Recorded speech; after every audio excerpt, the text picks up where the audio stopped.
Wird es langsam eng mit der Rentenzahlung? Rettet Lindner jetzt das Rentensystem oder ist es schon 5 nach 12? Es wird wirklich langsam eng mit der Rente. Ist die aktienbasierte Vorsorge jetzt plötzlich die Lösung? Mehr dazu gleich. Mein Name ist Jutta Martin, ich bin Rentnerin und berichte über aktuelle Themen zu Steuern und Renten. Sichert euch auch hier unter diesem Video den kostenlosen Report zur Vorbereitung der Steuererklärung und eine Checkliste, natürlich ebenfalls gratis, speziell für Rentner. Rente in Deutschland. Wie wird es weitergehen? Die kapitalgedeckte Altersvorsorge ist nun wieder im Gespräch und soll 2023 eingeführt werden. Ursprünglich waren 10 Milliarden Euro für den Einstieg in das aktienbasierte Altersvorsorgesparen vorgesehen, die im Haushaltsplan aber nicht berücksichtigt wurden. Auch aktuell ist dafür kein Geld vorhanden. Dennoch will oder muss Finanzminister Christian Lindner von der FDP dieses Thema angehen. Dass wir eine alternde Gesellschaft sind und die Menschen immer älter werden, das ist allgemein bekannt. Hinzu kommt, dass jetzt die Babyboomer, also die geburtenstarken Jahrgänge aus den Mitte der 60er Jahre, jetzt in der Mitte der 20er Jahre in den Ruhestand gehen.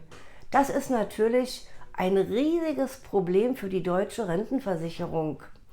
Die 100 Milliarden Euro Zuschuss aus Steuergeldern werden dann wahrscheinlich nicht mehr reichen. Nun besinnt man sich plötzlich wieder darauf, dass Aktien mehr Zinsen abwerfen als ein Sparbuch. Man kramt die geplante Aktienrente wieder aus der Schublade, und plant eine Reform nach schwedischem Vorbild. Grundsätzlich ist es schon lange an der Zeit, die rein gesetzliche Rente nach Bismarck seit 1889 zu modernisieren. Der Kapitalstock von geplanten 10 Milliarden Euro soll aber auf Schulden basieren, also durch Kredite finanziert werden. Wie der Name es schon sagt, soll bei der geplanten Aktienrente in Aktienfonds investiert werden. Mit einer gesetzlichen Aktienrente soll das Rentensystem stabilisiert werden. So ist der Plan. Aufbau von Vermögen in Aktien ist aus meiner Sicht grundsätzlich eine gute Sache. Der Ansatz ist gut, aber nicht zu Ende gedacht und löst nicht das aktuelle Problem der Rentenzahlungen. Langfristig, also auf Jahrzehnte gesehen, ist eine Aktienrente okay. Aber es gibt viele Fragen. Was ist dann mit den Beamten und den Selbstständigen? Zahlen auch sie in diesen Staatsfonds ein? Wie sieht es mit den künftigen Regierungen aus? Dürfen sie diesen öffentlich verwalteten Fonds wirklich nicht zweckentfremden?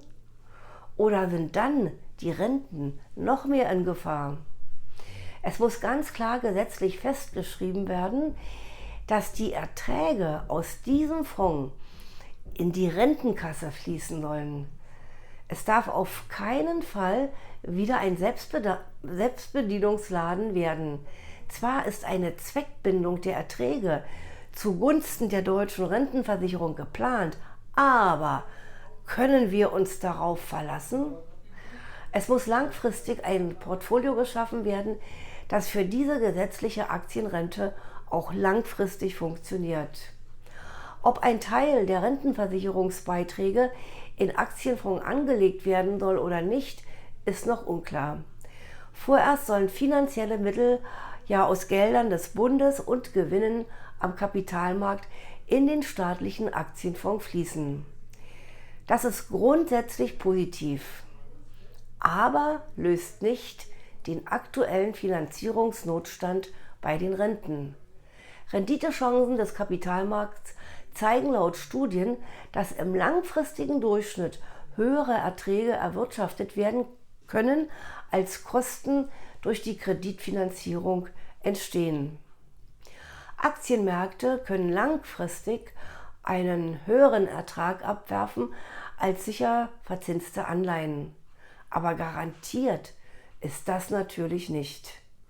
Der Plan ist nicht verkehrt, löst aber nicht die Probleme, die wir jetzt im Rentensystem haben. Habt ihr euch schon darüber informiert, wie man als Rentner-Ehepaar bis zu 1.200 € Energiepreispauschale kassieren kann? Schaut gleich mal rein.